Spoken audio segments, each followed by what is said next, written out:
Welcome to the second topic of daily scan initiative.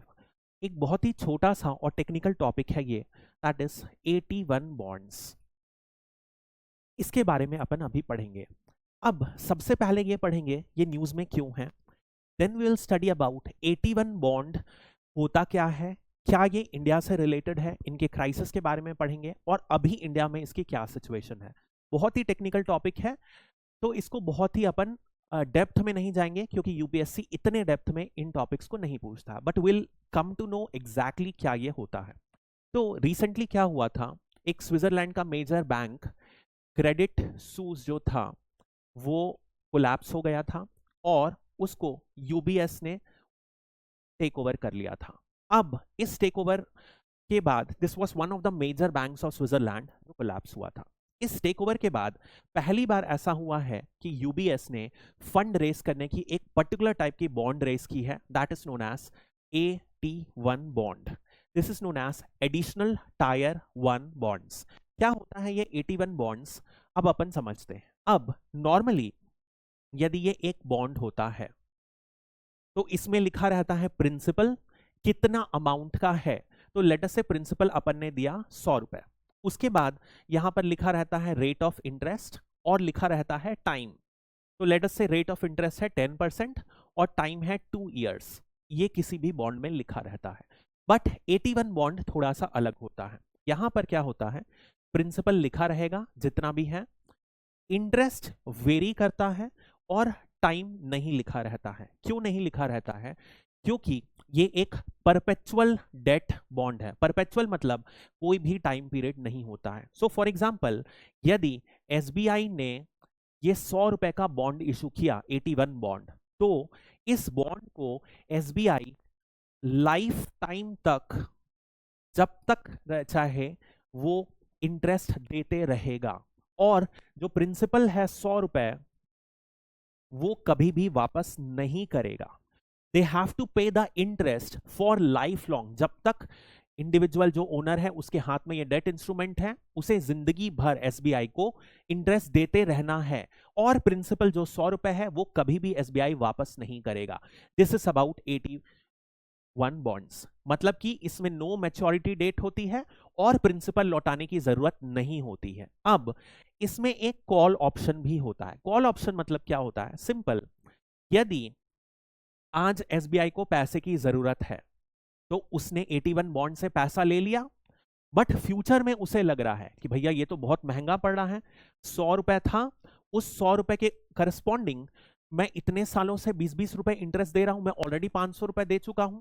तो वो क्या करेगा, वो डेट जो जिसके पास बॉन्ड होल्डर है उसको बोलेगा कि तुम मुझे बॉन्ड वापस दो और प्रिंसिपल ले लो, और जो बीच का जो इंटरेस्ट मिला था वो आप रखो। तो क्या फायदा हुआ, it SBI could call on that bond from the holder and give in principle in return. That is what the meaning of it. अब नॉर्मली इसे सबसे कब इशू किया जाएगा, सबसे पहले यदि बैंक को पैसे की जरूरत है, खासकर जो कोर कैपिटल होता है। कोर कैपिटल क्या होता है, बहुत सारे नॉर्म्स के अंदर, जैसे बेसल नॉर्म्स के अंदर हर बैंक को सर्टेन मिनिमम कैपिटल मेंटेन करना ही पड़ता है रेगुलेटरी रेस्ट्रिक्शंस के तहत। ये इंडिया में कौन रेस्ट्रिक्शन सेट करेगा, रेगुलेशंस, आरबीआई। तो आरबीआई के मैंडेट के हिसाब से हर बैंक को सर्टेन अमाउंट ऑफ कैश और अदर लिक्विड एसेट्स को मेंटेन करना ही पड़ता है। इसको बोला जाता है कोर कैपिटल। ये कैपिटल की रिक्वायरमेंट पूरी करना मैंडेटरी है, वरना आरबीआई बहुत तरीके के पनिशमेंट्स, सैंक्शंस लगाते रहता है। तो यदि कोर कैपिटल की शॉर्टेज होगी तो बैंक इशू करता है। तो इसे सबसे पहली बार ग्लोबल फाइनेंशियल क्राइसिस जो लेमैन ब्रदर्स की कोलैप्स से हुई थी 2008 में, उसके बाद सबसे पहली बार इसको इशू किया गया। अब इसके बारे में और समझते हैं थोड़ा सा। इसमें ये बहुत ज्यादा रिस्की एलिमेंट होता है, क्योंकि यदि नॉर्मली आप देखोगे तो यदि कंपनी कभी भी लिक्विडेट होती है या मान लो बैंकरप्ट डिक्लेयर हो गई, कंपनी का दिवालिया निकल गया, तो जो एसेट्स जो भी बचे कंपनी के उसे सेल करते हैं और एक ऑर्डर डिसाइड होता है कि किस ऑर्डर में किसको कितनी पेमेंट देनी है। तो सबसे पहले होता है बॉन्ड, बॉन्ड होल्डर्स को सबसे पहले बार पैसा दिया जाता है। उसके बाद इक्विटी होल्डर्स को दिया जाता है।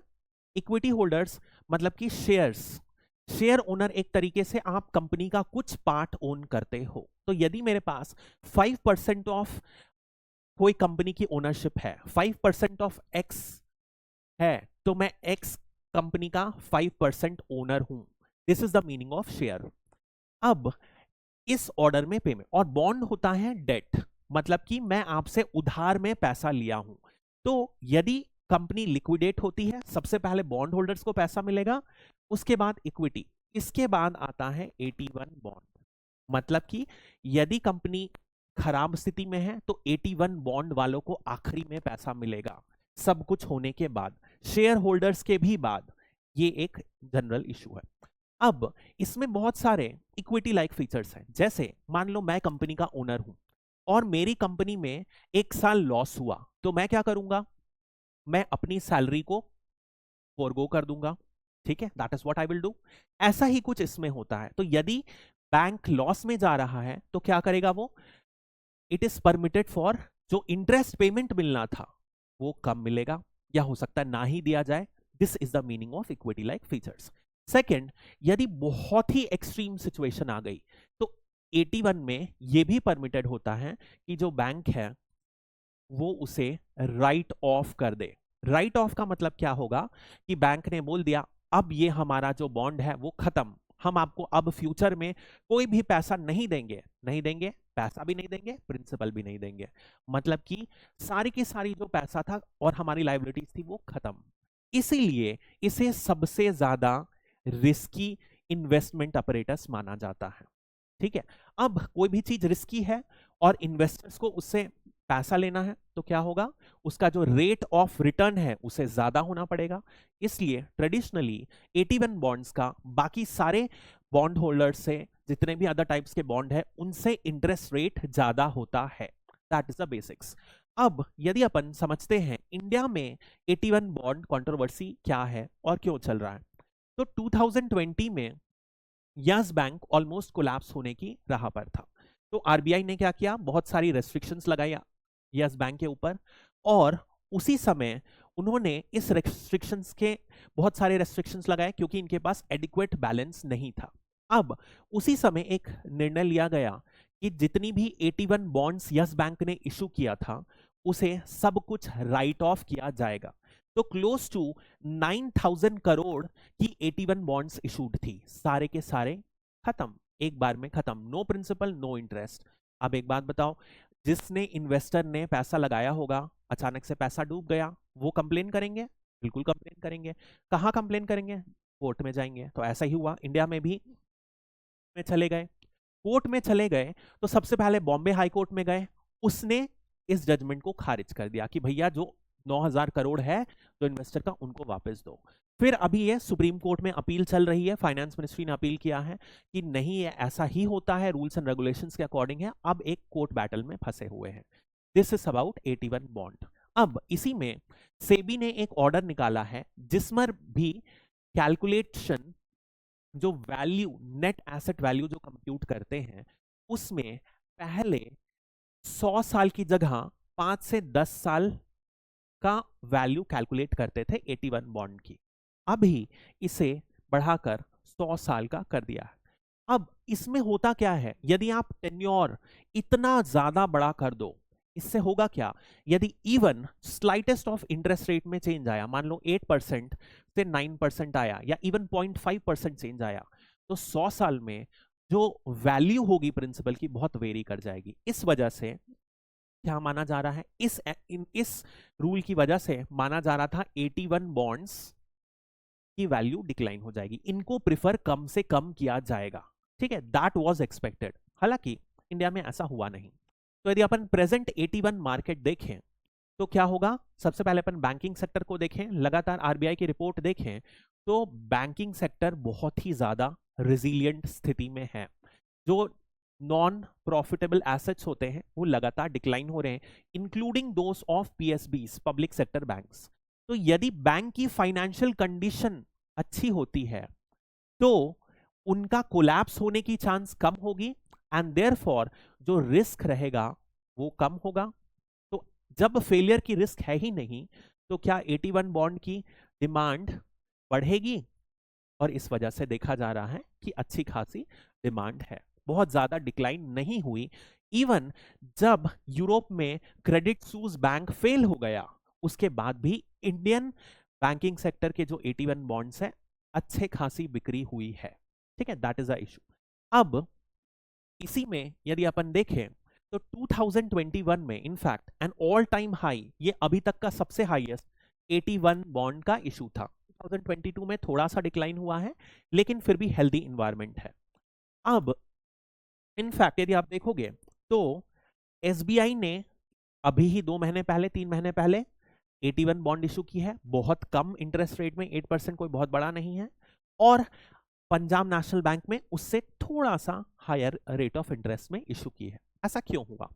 अब यदि आप एसबीआई का देखोगे, एसबीआई पब्लिक सेक्टर बैंक का लार्जेस्ट बैंक है इंडिया में, उसके जो फाइनेंशियल कंडीशंस हैं बहुत स्ट्रांग है, तो इसमें चांस कम है कि ये किसी भी तरीके से प्रॉब्लम में फंसेगा, तो ये कम इंटरेस्ट में भी अपनी 81 बॉन्ड को बेच सकता है। This is what this example shows.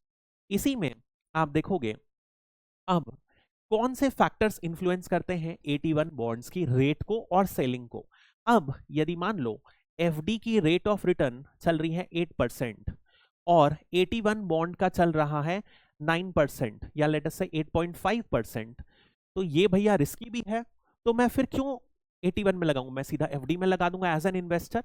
लेकिन एफडी की रेट मान लो 3%, 3% तो कभी जाती नहीं है, 5% है और ये 10% है, तो इन्वेस्टर को बहुत फायदा मिल रहा है। तो जितना ज्यादा इस गैप को बोलते हैं स्प्रेड बड़ा रहेगा, उतना ज्यादा as an investor I would prefer to invest in 81 bond, और उतना ज्यादा इंटरेस्ट रेट उसका बेसिस ऑफ वेरी करेगा। तो इंटरेस्ट रेट किसका? बैंक का, एफडी या सेविंग का, या स्मॉल सेविंग स्कीम्स का, ये भी मैटर करता है। हालांकि स्मॉल सेविंग स्कीम में लोग कम इन्वेस्ट करते हैं तो ज्यादा इसमें मैटर नहीं करता। नेक्स्ट, इस वजह से अपन ने जनरली देखा है 81 बॉन्ड्स की जो रेट रहती है, अपन ने देखा रिस्की ज्यादा रहती है, तो थोड़ी सी जो रेट ऑफ इंटरेस्ट है ज्यादा रहता है bye 50 to 60 basis points. Now we'll try to attempt a question for this. Consider the following statements about 81 bonds. These are secured bonds that have perpetual tenure. सही है क्या? secured है, ये गलत है। These are unsecured bonds. अभी अपन ने देखा, ठीक है। Next, these bonds are typically used by banks to bolster their tier 1 और core capital. सही बात है। Given above is our correct statement, find करना है। 1 गलत है, ये गलत हो गया, 2 सही है, B would be the answer। ठीक है, that is all about 81 bonds। Simple question ऐसे भी आ सकते हैं, 81 bonds often seen in news refers to which of the following? A bond for raising green capital, a bond for raising additional capital for financial institutions। इस तरीके के questions आ गए, बहुत easy है। So now we have done in depth what is 81 bonds. That's all for this topic. Thank you.